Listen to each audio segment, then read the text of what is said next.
ఖచ్చితంగా సొసైటీ ప్లేసేనా లేదు లేకపోతే మేడం, సొంత ఇల్లా? సొంత ఇల్లు మేడం ఇది. సొంత సంబంధించిన ఇల్లు రిజిస్ట్రేషన్ మీ డాడీ పేరు ఇవన్నీ ఉన్నాయా ఉంది. మా మామగారి పేరు మీద అంటే ఉంది. ఇప్పుడు మీ ఆయన గారు చనిపోక ముందు ఏమైనా మీకు గొడవలు కావడం అట్లాంటి ఏమైనా గొడవలు అంటే మేము ఇక్కడికి వచ్చిన కాడ నుంచి మేడం మా మరిది గారు టార్చర్ మేడం మాకు.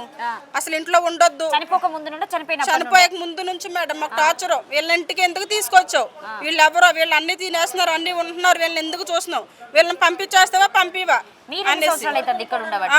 3 సంవత్సరాలు మేడం. 3 సంవత్సరాలు మీరు అక్కడ రెంట్కున్న వాళ్ళని ఇక్కడికి తీసుకొచ్చాడు మేడం. మీరు ఇక్కడ ఉండొద్దు, నేను ఉన్న రోజులు మీరు వస్తే మీకు ఆస్తి ఏదైనా ఉంటది, మీరు అక్కడ ఉంటే ఏముండదు, నేను బతికినంతకాలం మీరు రండి అన్నారు మేడం. ఇట్లా మీ పాపనైనా మీ మనవల్ని మనవరాలని ఇట్లా వేసుకొని ఇట్లా ఉంటున్నారు, ఎట్లా మరి పరిస్థితి ఏంటిది? అసలు మీరు ఏం కోరుకుంటారు గవర్నమెంట్ నుండి?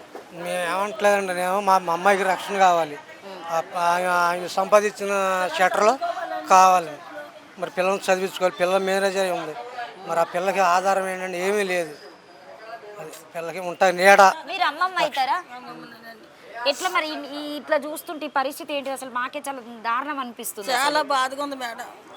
ఆ పిల్లలకి రక్షణ కావాలి, చదువుకోవాలి, బిడ్డలు భవిష్యత్తులో పాడైపోతున్నారు, తిండిలాగా తెప్పుల్లాగా ఎంతో పక్క చూస్తేనేమో పరిస్థితి అట్లా అయింది, ఇప్పుడేమో మనవడు మనవరాలు రోడ్డు మీద పెట్టారు మేడం. మా బిడ్డలకి రక్షణ కావాలా మేడం, మేము తీసుకొచ్చాం మేడం, అప్పచెప్పి వెళ్ళిపోతామని తీసుకొచ్చాం మేడం.